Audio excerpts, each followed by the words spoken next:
Aquella mañana seca de noviembre, el rancho Los Tres Potrillos parecía respirar por sí solo. El cielo azul, entrecortado por nubes bajas, y el olor a tierra caliente daban la impresión de que nada había cambiado. Pero quienes conocían a Alejandra Fernández sabían que eso era solo fachada. Ella había vuelto, sí, después de 7 años desaparecida del escenario público, lejos de los escenarios, lejos de las revistas, lejos de su propia sombra. Lo que pocos sabían era que Alejandra nunca había querido los reflectores. Ella prefería el silencio. Y fue en ese silencio que operó durante casi una década como una de las francotiradoras más letales del escuadrón clandestino Los Verdes, unidad que el gobierno nunca confirmó, pero que los cárteles conocían muy bien. Ahora, a los 38 años, volvía al rancho de su padre no como heredera, sino como una mujer rota, con el cabello recogido en una cola de caballo corta, la piel marcada por el sol y unos ojos que parecían medir distancias incluso. En la mirada de un caballo, Alejandra no decía mucho, pero cada paso que daba en ese suelo rojo de Jalisco cargaba un peso. Ella no buscaba fama, ni buscaba dinero. Solo quería descansar, solo que la paz en esa tierra era algo que ya había muerto junto con Vicente. Su rutina era metódica, casi militar. Se levantaba a las 5, tomaba café negro amargo, recorría los perímetros de la hacienda, revisaba cercas, escuchaba el sonido del viento y observaba a los caballos como quien evalúa soldados. En formación, había algo solemne en la forma en que se movía. No era vanidad, era vigilancia. Alejandra mantenía el viejo granero cerrado, pero por dentro había transformado el lugar en un pequeño arsenal. Nada extravagante, solo lo esencial. Un rifle Barrett M95 desmontado, 3 pistolas Glock, munición cuidadosamente escondida en latas falsas de alimento para ganado y un sistema improvisado de sensores que ella misma instaló en los límites del rancho. ¿Era para ella?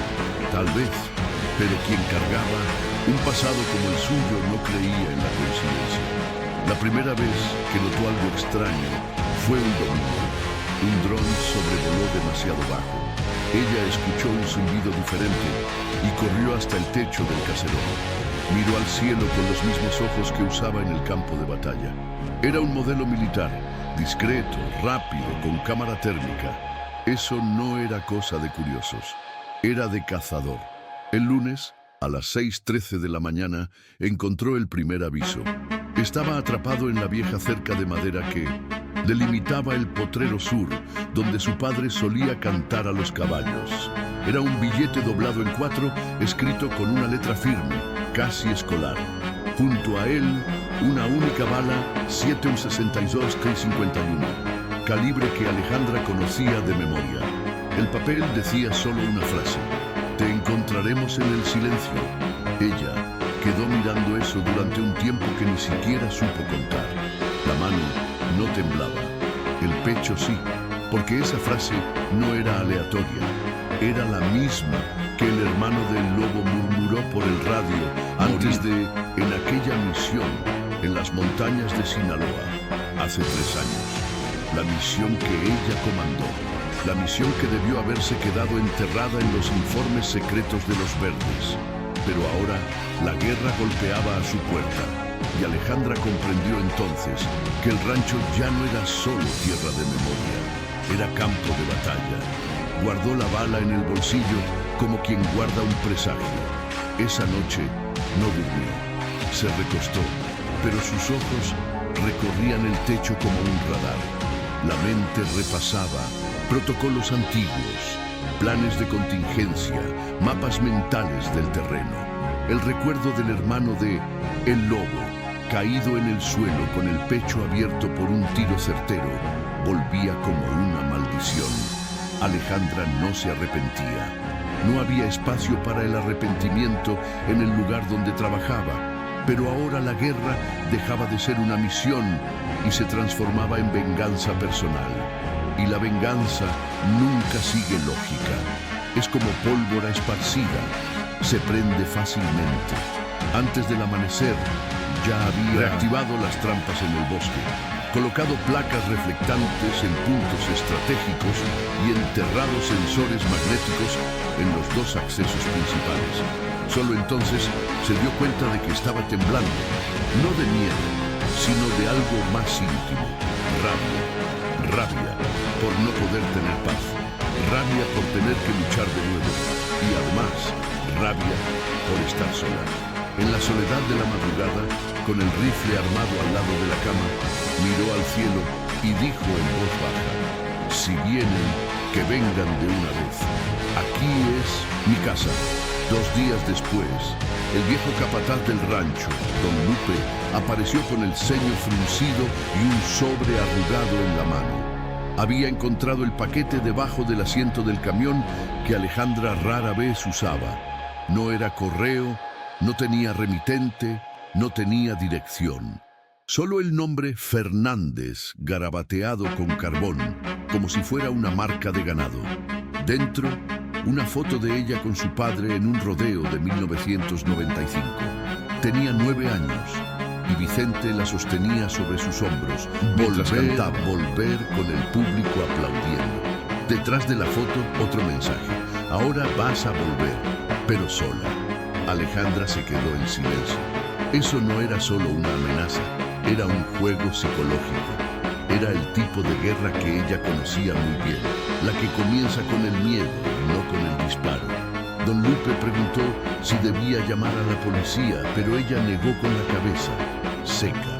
La policía no tenía utilidad allí, y ella sabía que si hablaba con cualquier autoridad, los enemigos solo acelerarían. El cerco. Querían que se sintiera acorralada. El problema es que ella ya había vivido así y había sobrevivido.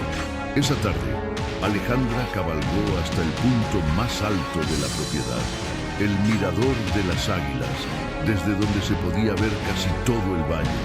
Llevó consigo un telescopio militar antiguo, regalo de un coronel que nunca olvidó. Mientras el viento golpeaba su rostro y las ramas crujían en la maleza seca, localizó algo extraño al lado norte. Un reflejo, rápido, en una ladera donde no había camino. Probablemente una lente, quizás un catalejo, tal vez algo peor. No vaciló.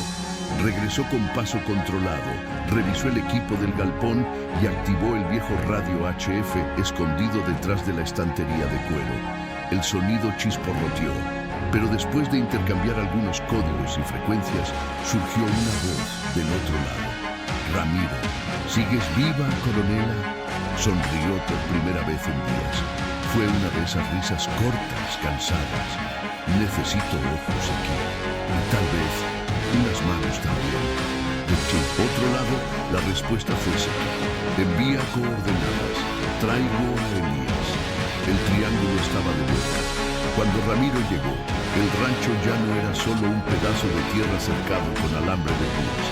Era un mapa en construcción. Llegó en una camioneta vieja, tan sucia de polvo que parecía llevarlo hasta el techo, con la mirada atenta de quien duerme con un ojo abierto. Tenía barba desaliñada, una cicatriz de navaja en la mandíbula y una forma de andar que denotaba cargar plomo en las piernas. Elías llegó en el asiento del acompañante con ese modo callado de siempre, gafas de sol, incluso al final de la tarde, y una mochila ligera que Alejandra sabía estaba cargada de armamento táctico. Ninguno de los dos preguntó el motivo del llamado. Habían visto las señales, el rancho estaba marcado, y ella aún más. Dentro de la casa, mientras el café se calentaba y los tres miraban el mapa extendido sobre la mesa de madera, no fue necesario mucho hablar. Uno señalaba una ruta, otro sugería sensores de movimiento, y Alejandra calculaba los tiempos de respuesta. Como en los viejos tiempos, había algo reconfortante en ese tipo de comunicación, seca, directa, funcional. Era como si la guerra, pese a todo, fuera el único idioma que aún dominaban. Durante los 3 días siguientes, el rancho se transformó en un organismo en mutación. Cavaron zanjas, escondieron minas caseras en áreas estratégicas, crearon rutas de escape con cobertura vegetal y montaron un sistema de señales luminosas entre el granero, el caserón y el mirador. Don Lupe observaba todo con ojos asustados, pero no decía nada. Conocía a Alejandra desde niña y ahora veía a una mujer que parecía haber enterrado todos sus sentimientos junto con su padre. La única cosa que aún la conectaba con ese pasado eran los caballos. Cada noche ella iba al establo y conversaba en voz baja con Tizón, un semental negro que Vicente le había dado a los 15. Ya vienen, viejo, pero nosotros estamos listos. El caballo movía la cabeza, como si entendiera, y tal vez lo entendiera de verdad. Al cuarto día, Ramiro encontró huellas en la senda del bosque, recientes, firmes, de al menos 3 hombres. Elías subió hasta el mirador y confirmó: movimiento nocturno, con linternas cubiertas. Están probando los límites, dijo, manipulando el fusil con calma. Alejandra respiró hondo. Entonces es ahora. Esa noche, el silencio era demasiado denso para ser natural. Ni siquiera los grillos se atrevían a cantar. Alejandra se despertó por el del sensor en la entrada este. 3 toques cortos, movimiento humano. Se levantó sin hacer ruido, tomó la Glock, se puso el chaleco táctico y señaló con una linterna de pulso a Ramiro y a Elías, que ya estaban posicionados según el protocolo del triángulo de cobertura. Un vigía, un flanqueador y un tirador de precisión. A las 2:37, los primeros siluetas surgieron en la oscuridad del Milarán. Eran 5 hombres, vestidos de negro, con máscaras simples y armas largas. No venían a pisos indocentes en conversar. Se movían en formación de infiltración, pero lo que no sabían era que estaban entrando en un terreno marcado por mentes que habían jugado el mismo juego durante años. Cuando el primero pisó la senda armada, la explosión fue corta, seca, suficiente para desgarrar la pierna del invasor. Gritos, confusión. Ramiro, con su escopeta personalizada, derribó a 2 con ráfagas certeras. Elías acabó con el tercero con una puntería que parecía adivinar dónde se iba a esconder el hombre. Alejandra observaba todo desde lo alto del granero. Solo apretó el gatillo cuando vio a uno de ellos intentando escapar por el lado oeste. Un solo disparo. Silencio de nuevo. El día amaneció con olor a pólvora y sangre. Los cuerpos fueron recogidos discretamente y enterrados en un claro apartado, según dictaba el código tácito de los verdes. No había tiempo para burocracia ni ganas de lidiar con autoridades corruptas. Lo que más preocupaba a Alejandra no eran los muertos, era el patrón del ataque. Aquello fue una prueba, un reconocimiento forzado. Querían medir las defensas, identificar vulnerabilidades. Y el hecho de haber enviado solo 5 hombres significaba que el verdadero ataque aún estaba por venir. Ramiro limpiaba el arma en silencio, mientras Elías instalaba sensores térmicos con una calma quirúrgica. Ninguno de los dos necesitaba verbalizar lo que todos sabían. Estaban en cuenta regresiva. Por la tarde, Alejandra volvió a subir al mirador. Desde allí, el horizonte parecía, pero ella conocía bien la calma antes de la tormenta. Cuando regresó a casa, encontró un obsequio sobre la mesa, la misma foto antigua de ella con su padre, ahora rota por la mitad. En el reverso, escrito con sangre seca, solo una palabra: volverás. Ver aquella foto rota despertó en Alejandra algo que intentaba mantener encerrado desde el entierro de su padre.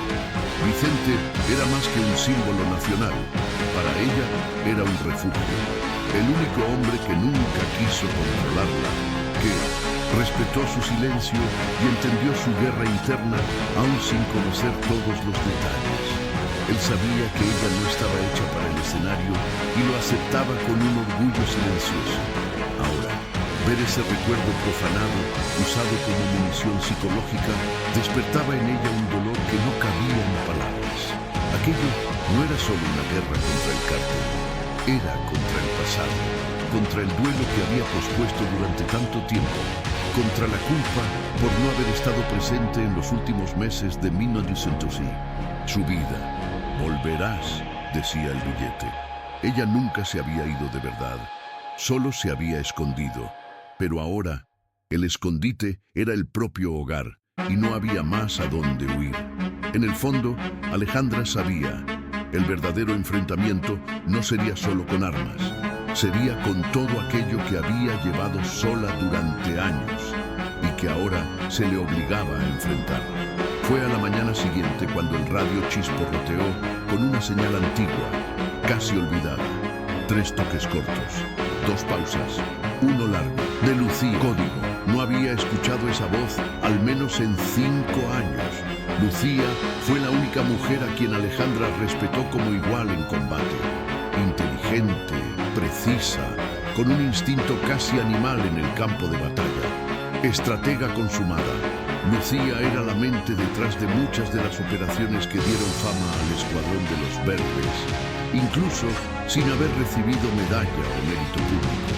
Supe que el infierno llegó hasta tu puerta, dijo la voz ronca por el radio. Y, como siempre, dejaste la ventana abierta. Alejandra sonrió por primera vez en días, con la boca pero no con los ojos. Necesito un ojo extra y un brazo firme. ¿Aguantas el embate? La respuesta llegó al instante. Ya estoy en la calle. Llego antes del anochecer. La llegada de Lucía no era solo refuerzo táctico, era un recordatorio vivo de lo que Alejandra fue, de lo que había dejado atrás y quizá de la única parte de sí que aún no había sido devorada por el trauma. Lucía llegó al atardecer en una moto negra sin placa, vistiendo un chaleco ligero bajo la camisa a cuadros y una mochila de lona que tintineaba con el sonido metálico del armamento. El viento levantaba polvo cuando bajó de la moto y encaró a Alejandra con esa mirada que lo decía todo sin necesidad de palabras. Las dos guardaron silencio por algunos segundos. No era timidez, era reconocimiento. Como si los años sin contacto fueran solo una pausa táctica entre una misión y otra. Cuando se abrazaron, fue seco, fuerte, con un leve golpecito en la espalda, como hacen los soldados. Ramiro y Elías la saludaron con un respeto visible. La llegada de ella cambiaba el juego. Con Lucía, el triángulo de cobertura se transformaba en un cuadrado, pero más que eso, se convertía en una red en la que nadie caía solo. En la primera reunión táctica de aquella noche, fue ella quien dibujó el nuevo plan defensivo, análisis del terreno, simulación de rutas, puntos ciegos. No volverán a atacar en la oscuridad. Ahora querrán venir con fuerza. Pronto, todos sabían que ella tenía razón. La madrugada siguiente se vivió en una tensión contenida. No hubo ataque, pero sí señales. Uno de los sensores de presión cerca del bebedero de los caballos se activó por alguien que sabía burlar el resto. Huellas de botas tácticas, marcas de neumáticos finos, estaban estudiando los puntos débiles. Alejandra y Lucía pasaron horas en silencio, reorganizando trampas, posicionando sensores sonoros en los troncos, ajustando el campo de visión de la torre de vigilancia. En el intermedio, se sentaron en la terraza con café y un cigarrillo encendido entre ellas. ¿Recuerdas la misión en Tamaulipas? Cuando aquel helicóptero no llegó y tuvimos que caminar 23 kilómetros con un rehén a cuestas, dijo Lucía, dejando escapar el humo lentamente. Alejandra sonrió con la comisura de los labios. Recuerdo que te comiste una serpiente cruda. Mejor que morir de hambre. La risa duró poco, pero fue genuina. Esa noche no volvieron a hablar del Shinjuku-Sen pasado, ni de lo que vendría. Fue como si hubieran hecho un pacto silencioso. Cuando llegara el momento, lucharían hasta el final. Y el final, sabían, estaba próximo. En la mañana del 6º día, el cielo amaneció denso, sin color, como si hasta el sol tuviera miedo de aparecer. Alejandra se despertó con un sabor metálico en la boca, esa sensación que conocía demasiado bien, el cuerpo anticipando el peligro. Desde lo alto del granero divisó una fila de vehículos a lo lejos, acercándose por el camino de tierra que cortaba el valle. No eran autos comunes, eran camionetas blindadas, pintadas en negro mate, con ventanas oscuras y esa postura agresiva de quienes no vienen a negociar. El lobo llegó, dijo Ramiro, observando por el catálogo. Ese nombre revolvía el estómago de cualquiera que conociera el mundo tras los titulares. El lobo era el tipo de hombre que vestía trajes caros manchados de sangre y tenía siempre una sonrisa un poco retrasada, como si su mente estuviera en otro lugar, planeando el próximo golpe. No era solo un jefe de cártel, era un depredador meticuloso. Y ahora estaba allí, en carne y hueso, entrando en el territorio que Alejandra había jurado proteger con su propia vida. Contaron 7 camionetas y cerca de 20 hombres, bien armados, organizados en formación táctica. Claramente, el lobo no subestimaba a la oponente. En la última de ellas, una bandera colgada en el espejo retrovisor se movía al viento. Un lobo negro sobre fondo rojo. Era su firma. Lucía. Trazó un plan rápido de contención. Usarían fuego cruzado en las 3 rutas de aproximación y mantendrían a Elías en la posición de francotirador con visión amplia.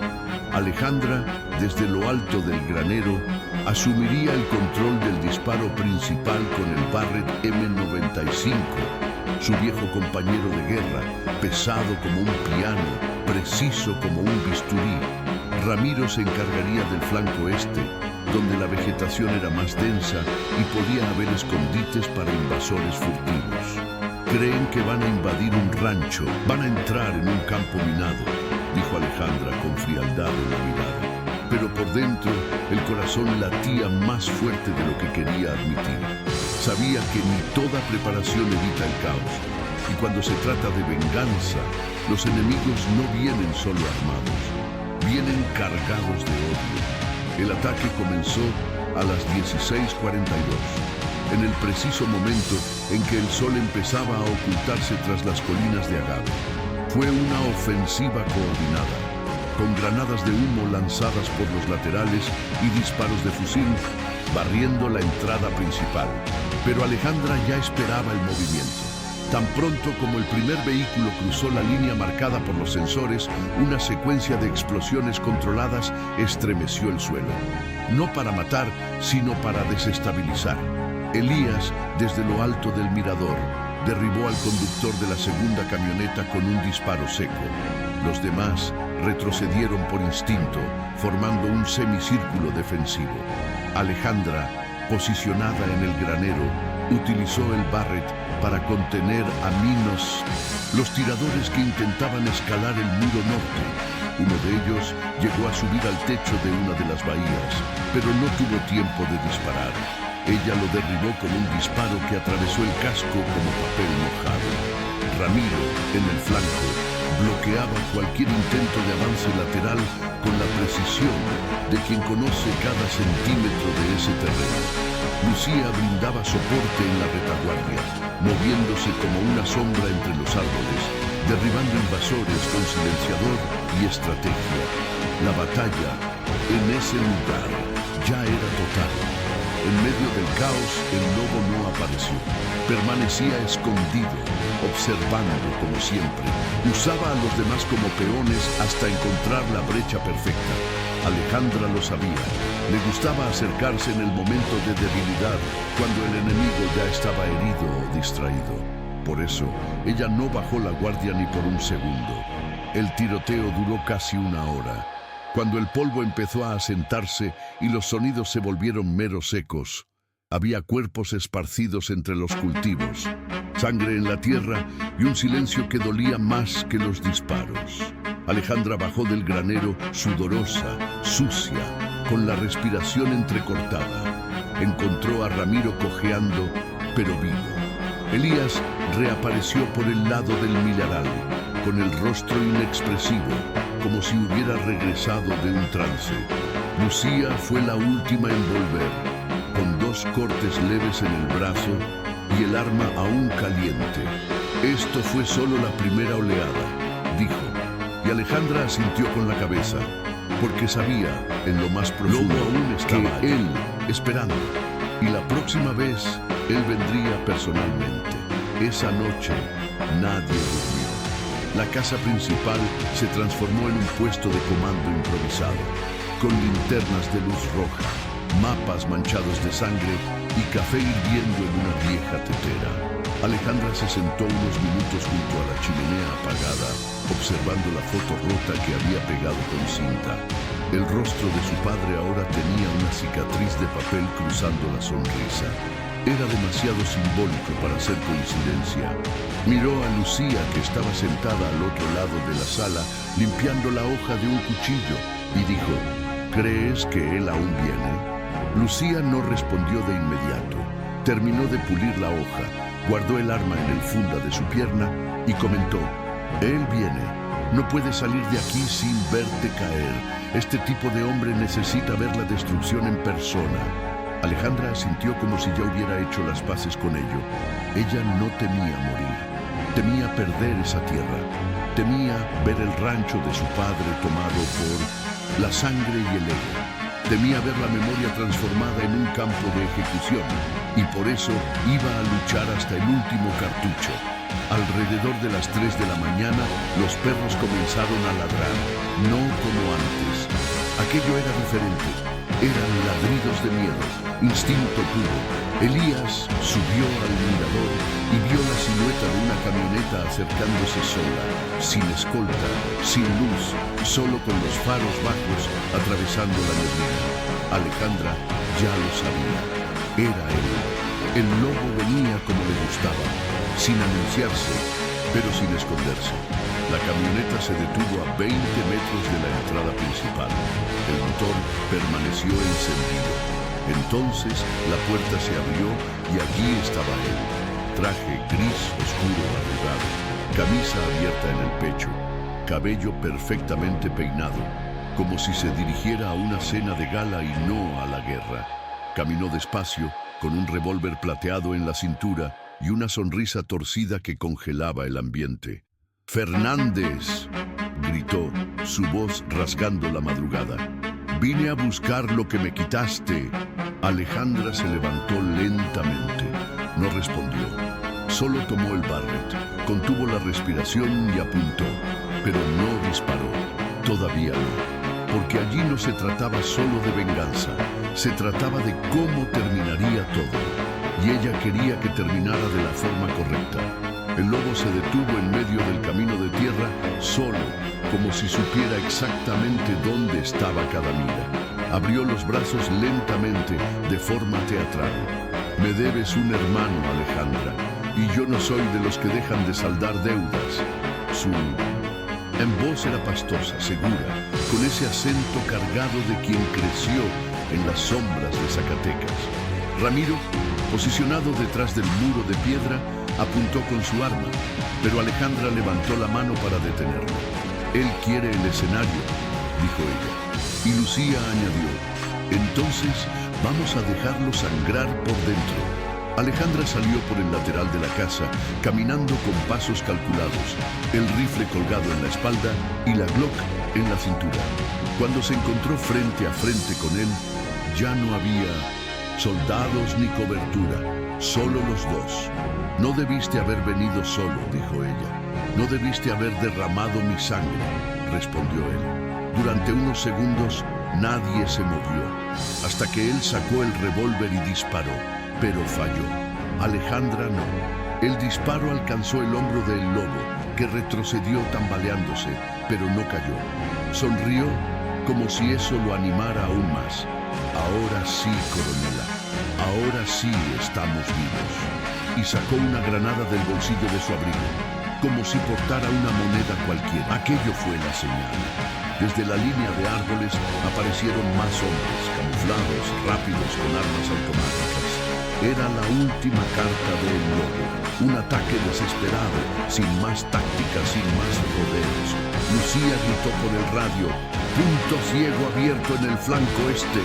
Elías desde lo alto comenzó a disparar. Ramiro se movía velozmente entre los postes, mientras Alejandra retrocedía sujetando a el lobo por la mira. Pero él estaba fuera de control, gritaba, escupía sangre, arrojaba la granada hacia la terraza. Alejandra no pensó, reaccionó. Se echó al suelo, levantó el barret, contuvo la respiración por menos de 2 segundos y disparó. El proyectil atravesó el pecho del lobo en el momento exacto en que la granada se escapaba de su mano. La granada explotó en el aire, a pocos metros de la terraza, con un estruendo que rompió el silencio y dispersó esquirlas por todos lados. Alejandra fue lanzada hacia atrás, con los oídos zumbando y la respiración entrecortada. Durante 5 segundos, todo se volvió un sonido amortiguado y unas imágenes borrosas, polvo, sangre, gritos. Pero cuando volvió a abrir los ojos, el lobo ya no se movía. Yacía en el suelo de tierra compacta, con un agujero en el pecho y la mirada fija en el cielo, como si esperara algo que nunca llegó. Los hombres suyos, sin mando, entraron en pánico. Algunos intentaron huir, otros dispararon al azar, pero Lucía y Ramiro ya estaban sobre ellos. El contraataque fue preciso. Elías, desde lo alto, derribó a 3 en secuencia. El resto fue capturado o eliminado. Cuando todo se calmó, la tierra frente al rancho parecía otro planeta. Cuerpos, el fuerte olor a pólvora y sudor. Y en el centro de todo, Alejandra de rodillas, enfrentándose al cuerpo de un enemigo que era, al mismo tiempo, un reflejo de todo aquello por lo que había luchado para no convertirse.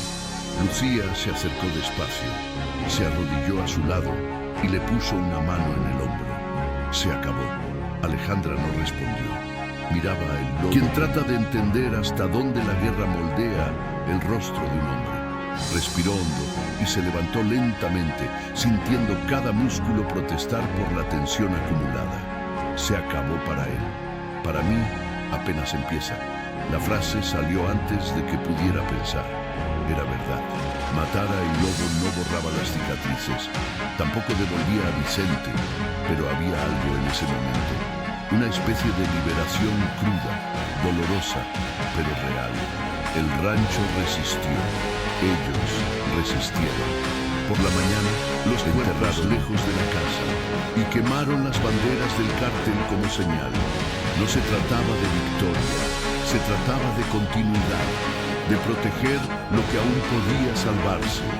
Esa noche, Alejandra se dirigió al establo, acarició el cuello de Tizón y dijo: «Nos quedamos, viejo». El caballo relinchó suavemente y por primera vez en mucho tiempo ella lloró. Pero no era tristeza, era alivio. En los días que siguieron, el rancho parecía un campo de cicatrices. Cada rincón tenía una huella del enfrentamiento. Una madera quemada, marcas de bala en las paredes, un pedazo de tela clavado en el alambre de púas. Alejandra, junto a Lucía, Ramiro y Elías, comenzó a limpiar todo con sus propias manos. No es que faltara gente, era la necesidad de sentir que todavía había control. Don Lupe, a pesar de su edad, apareció con la manguera y el balde. No dijo nada, solo trabajó, como siempre lo hizo.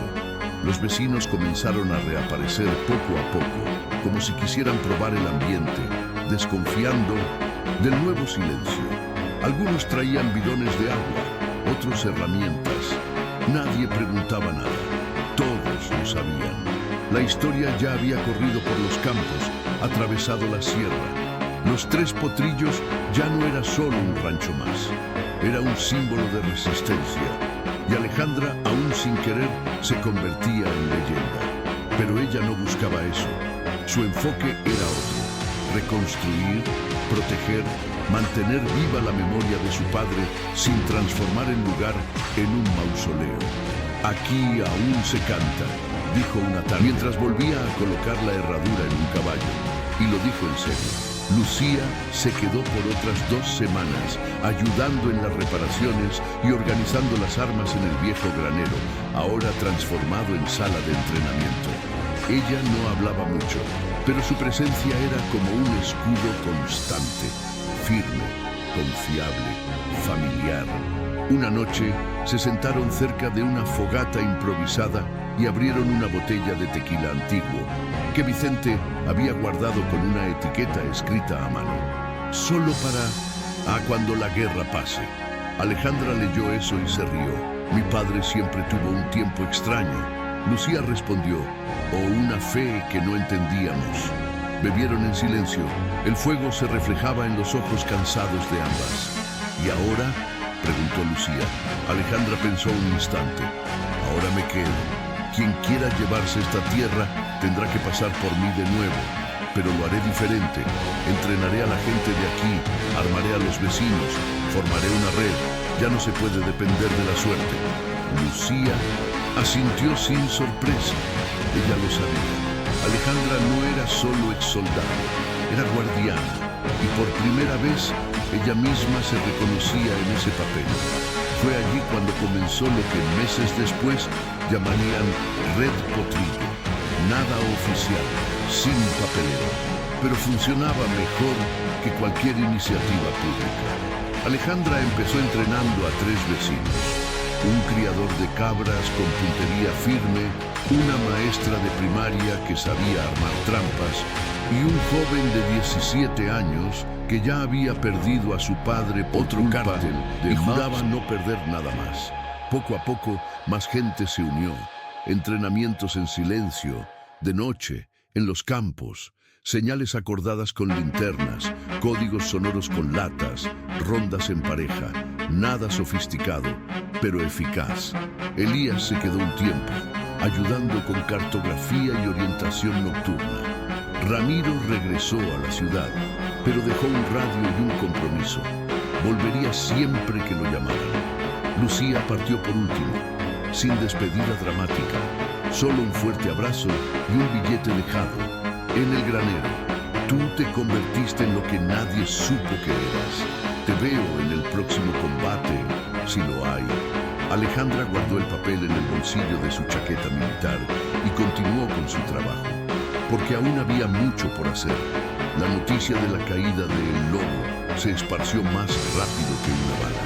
En Jalisco, Nayarit y Zacatecas, otras células comenzaron a retroceder, a reorganizar territorios. El vacío de poder era peligroso, pero también una oportunidad rara.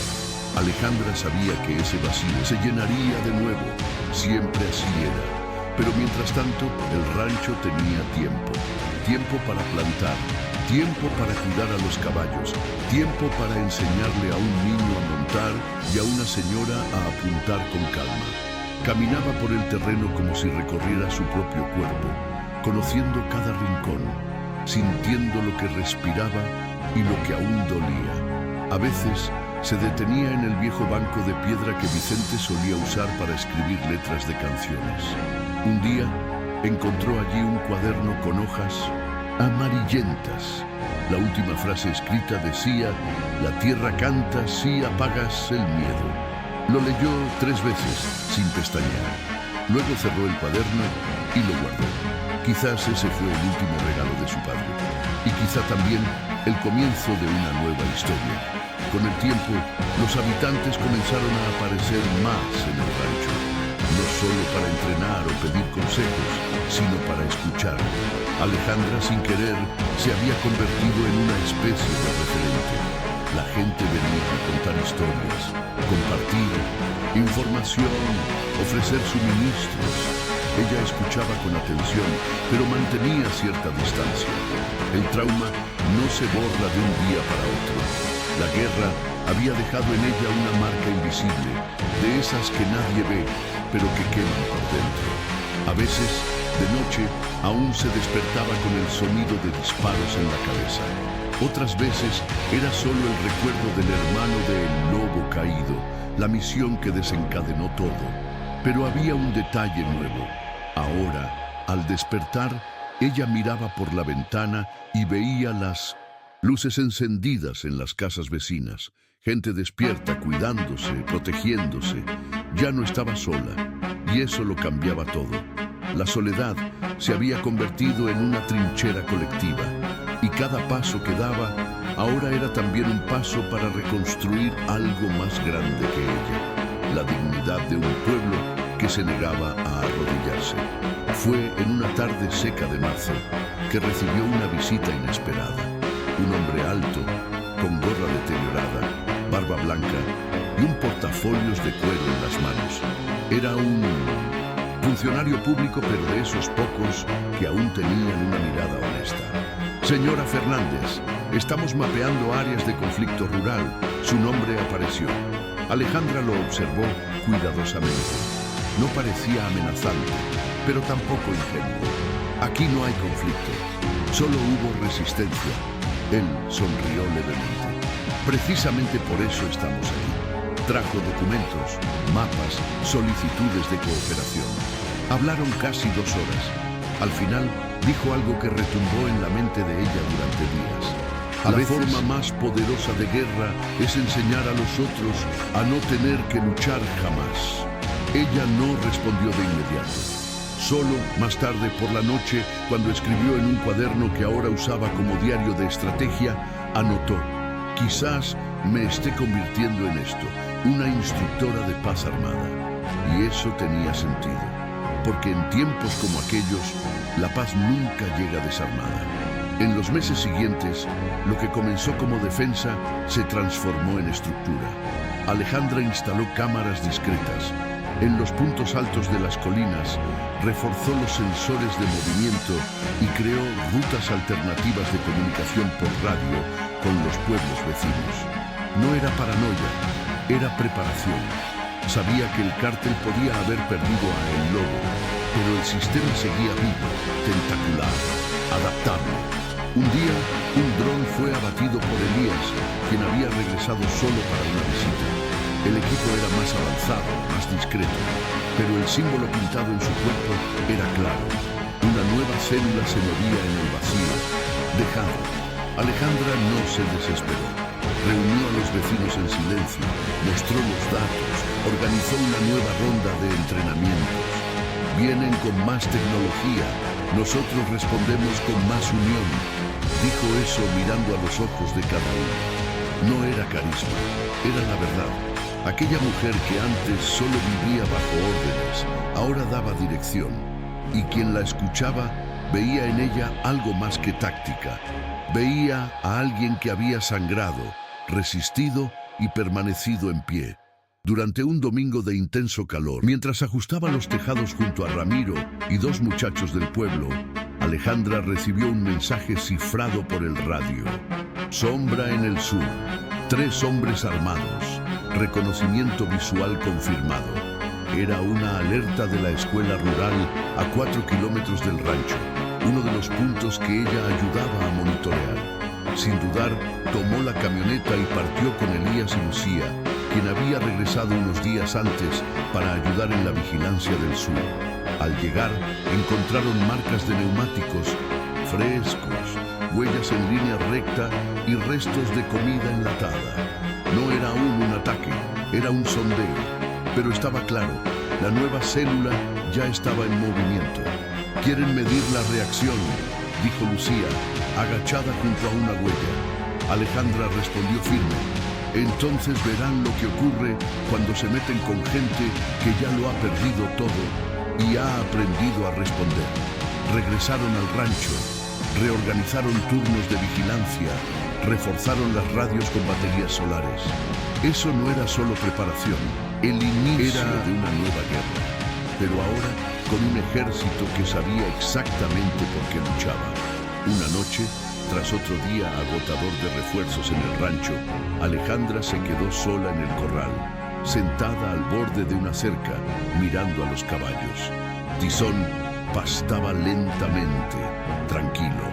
El cielo estaba despejado y las estrellas brillaban como si el universo finalmente hubiera bajado la guardia por unos minutos. Alejandra pensó en el pasado, en los disparos, en las misiones, en los rostros que, se habían desvanecido con el tiempo. También pensó en su padre, quien siempre decía que un hombre puede irse, pero su canto permanece. Nunca entendió eso cuando era joven, pero ahora comprendía. Lo que Vicente dejó no fue solo fama o discos, fue territorio, fue memoria, fue una responsabilidad tácita de mantener ese suelo vivo. No criaste a una hija cantante, papá, criaste a una centinela, susurró. Y en ese momento no se sintió agobiada por ello. Por primera vez sintió que cargar esa función no era un castigo, era vocación, era la respuesta que la guerra no pudo borrar. Y eso, para ella, era un tipo de redención que no se compraba ni con sangre ni con victoria. Los días siguientes trajeron más calma que tensión, y eso mantenía a Alejandra más alerta que nunca. El enemigo, cuando desaparece, casi siempre prepara algo mayor. Pero al mismo tiempo, ese breve intervalo sirvió para que algo nuevo floreciera. Esperanza. Un grupo de jóvenes del pueblo se ofreció a aprender rastreo y primeros auxilios. Una mujer de 60 años pidió aprender a disparar solo para no ser sorprendida de nuevo, dijo. Alejandra comenzó a ver en los ojos de las personas algo que no había visto en mucho tiempo. Brillo, no era ilusión, era confianza. Entendía ahora que su misión ya no era solo proteger el rancho, era transmitir todo lo que sabía, enseñar para que otros pudieran protegerse. Y eso en el fondo era lo que Vicente también hacía con la música. Transmitía sentimiento, fuerza, raíces. Alejandra, de una forma muy distinta, hacía lo mismo. Y cuanto más se fortalecía la tierra a su alrededor, más sentía que ya no era solo ex verde ni hija del ícono. Era algo nuevo, algo necesario. Fue en una mañana de cielo despejado y viento cálido que Alejandra tomó una decisión definitiva. Abriría parte del rancho para convertirlo en un centro de formación táctica rural. No era una escuela militar, ni un campo de entrenamiento mercenario. Era un espacio de supervivencia, autodefensa y cooperación. Llamó a los líderes comunitarios y explicó con firmeza y sencillez: esto es para nosotros, quienes queremos vivir en paz, pero sabemos que la paz no se suplica, se protege.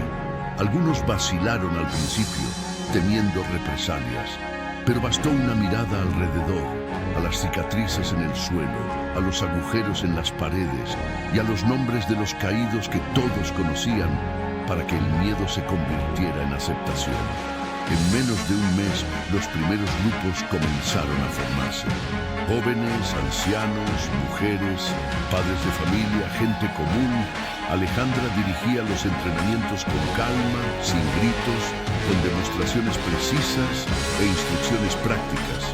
Ustedes no se convertirán en soldados, se convertirán en guardianes de su propia casa.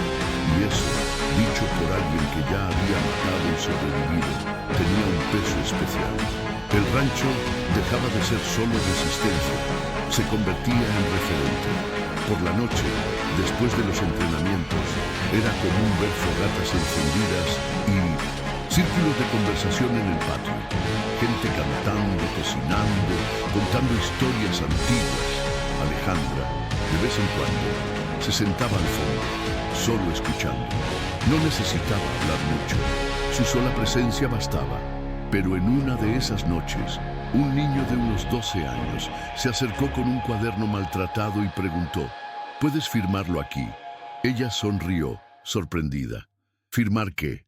Él respondió, tímido: es que mi abuelo dijo que tú eres como una heroína, pero sin capa. Quiero guardar tu nombre. Eso se quedó atrapado en la garganta de ella por unos segundos. Sacó un bolígrafo, escribió su nombre y, sin pensarlo mucho, añadió: lucha bien, lucha limpio, lucha para proteger, no para dominar. El niño sonrió como si hubiera entendido todo, y en ese momento ella se dio cuenta de que la guerra había cambiado de forma.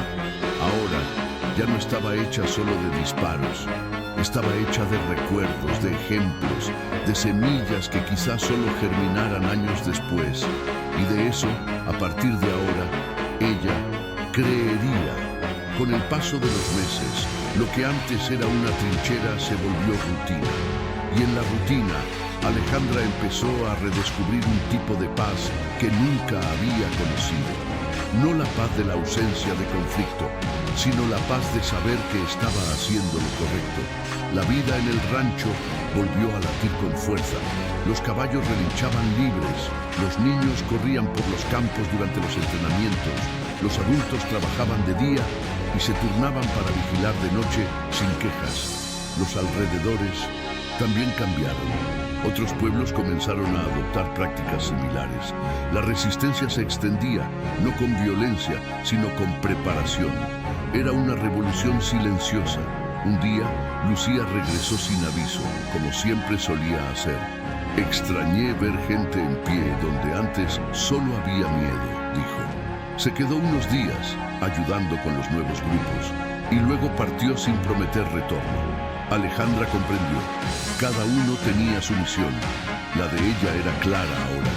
Defender esa tierra sí, pero más que eso, enseñar a los otros a defender lo que aman. Y eso lo haría hasta el final. En una tarde nublada, mientras cuidaba las herramientas con limpias, Alejandra escuchó en el radio una canción antigua. Era Vicente cantando Estos celos. Se detuvo un momento, cerró los ojos y sintió algo que no supo nombrar. No era dolor, no era alegría. Era una especie de nostalgia mezclada con orgullo, como si su padre estuviera allí, observando todo, viendo a la hija que él había criado a su manera, libre, firme, valerosa. Después de esa canción, comenzó a escuchar más los discos antiguos.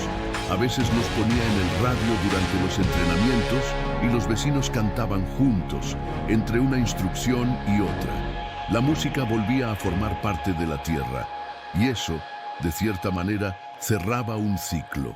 Alejandra no era artista, pero sabía que también estaba componiendo algo, solo que con acciones, sudor y sangre.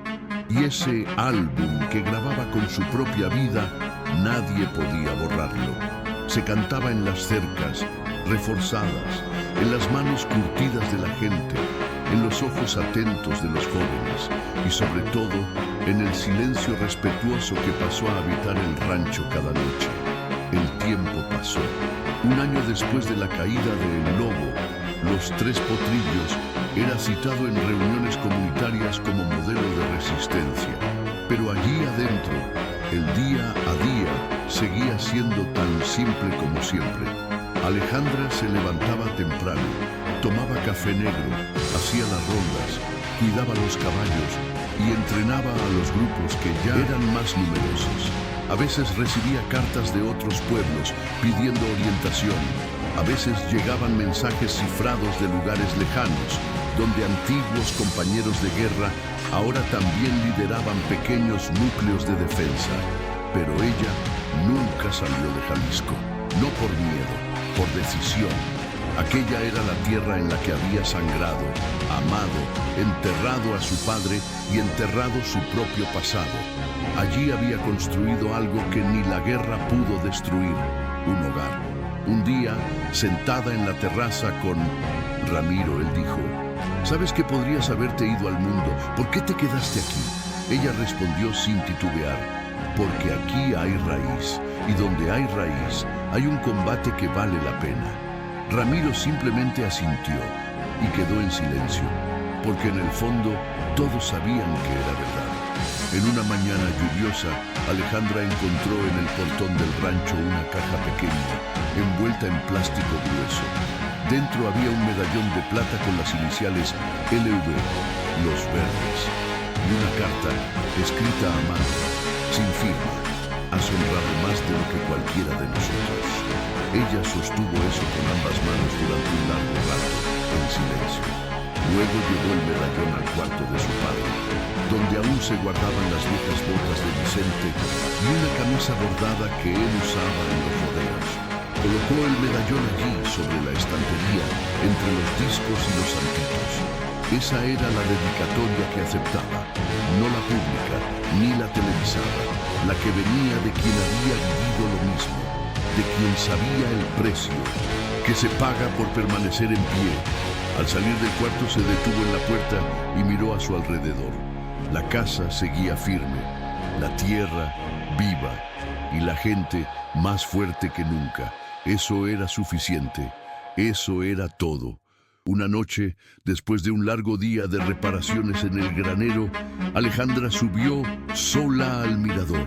Llevó una manta, una botella de café y el viejo radio, el mismo que usó para llamar a Ramiro y Elías aquella primera noche de peligro. Se sentó al borde de la torre y se quedó mirando el horizonte oscuro. No se oía el ruido de motores, ni drones, ni disparos, solo el sonido de los grillos, del viento entre los agaves y una calma que casi no reconocía. Pensó en todo lo que había pasado, los cuerpos, las pérdidas, las decisiones que cambiaron destinos. Pensó en los que se quedaron, en los que partieron. Pensó en la Alejandra de antes, la francotiradora de los verdes que creía que solo se vive huyendo. Y pensó en la mujer que era ahora, alguien que aprendió que la guerra más difícil es aquella que obliga a quedarse donde duele, donde se ama, donde se construye. Cuando amaneció, ella seguía allí, en pie, en silencio, como siempre. En la entrada del granero colocó una nueva placa, sencilla, ruda, escrita a mano con tinta negra. Aquí se entrena el valor. No era un eslogan, era la verdad. A partir de entonces empezó a recibir jóvenes de otros estados, personas marcadas por la violencia en busca de estructura, de propósito. Alejandra no prometía protección, enseñaba preparación, no prometía paz, enseñaba fortaleza. Y esa verdad se fue extendiendo lentamente como una semilla lanzada al viento. Un día, un chico de 15 años preguntó qué tenía que hacer para ser como ella. Ella respondió mirándolo a los ojos: tienes que decidir qué es tan valioso como para quedarte, incluso cuando todo te dice que huyas. Él se quedó en silencio, después sonrió y siguió. Así era ahora. El rancho ya no era solo suyo, ni solo de la memoria de Vicente. Era de la reconstrucción, de la resistencia. Y ella, Alejandra Fernández, era el hilo invisible que cosía todo aquello con firmeza, cicatriz por cicatriz. La última vez que volvió a la tumba de su padre, Alejandra no llevó flores. Llevó un puñado de tierra roja del rancho y una miniatura de caballo hecha a mano, esculpida por uno de los muchachos que entrenaba con ella. Colocó ambos objetos sobre la lápida, se arrodilló un instante y habló en voz baja, como si conversara con alguien que aún estaba cerca. Papá, aguantamos, la tierra todavía canta. Permaneció allí unos minutos en silencio, luego se levantó, se secó los ojos con la manga de la camisa y volvió a pie hasta la casa. Al entrar, pasó la mano sobre la pared de la terraza y notó, ya no había marcas de bala, solo madera nueva, firme, reconstruida. La guerra había pasado. Las heridas seguían ahí, es cierto, internas, profundas, pero ahora eran huellas de una historia que valió la pena. Alejandra no sabía qué vendría después. Solo sabía que estaba lista. Y lo más importante, ya no estaba sola. Esa noche, mientras los vecinos cantaban en voz baja alrededor de la fogata, alguien preguntó: Ale, ¿qué harías si todo esto volviera a pasar? Ella miró al grupo, luego al cielo despejado y respondió con voz serena: lo volvería a hacer, solo que esta vez más rápido, con más gente y sin miedo. Todos guardaron silencio, no por sorpresa, sino por respeto, porque sabían que aquello no era jactancia, era convicción. Alejandra se levantó, caminó hasta el borde del rancho, miró el campo iluminado por la luna y sonrió. Había pasado por un infierno en el que pocos sobrevivirían, y allí estaba ella, entera, cambiada pero entera, fuerte pero humana. Y sobre todo, fiel a la tierra, a la memoria y a la misión. El rancho Los Tres Potrillos ya no era solo un lugar, era un símbolo. Y ella, la mujer que se quedó, que luchó, que formó una red de protección donde antes solo había miedo. Era el tipo de mujer que la guerra intentó destruir y falló. Si esta historia te atrapó de principio a fin, es porque lleva en sí mucho más que acción. Habla de coraje, memoria y resistencia. Si crees que historias así deben contarse, suscríbete al canal, activa la campanita y comparte este video con quien necesite recordar que mantenerse firme también es vencer. Aquí contamos historias que marcan y la próxima puede ser la tuya.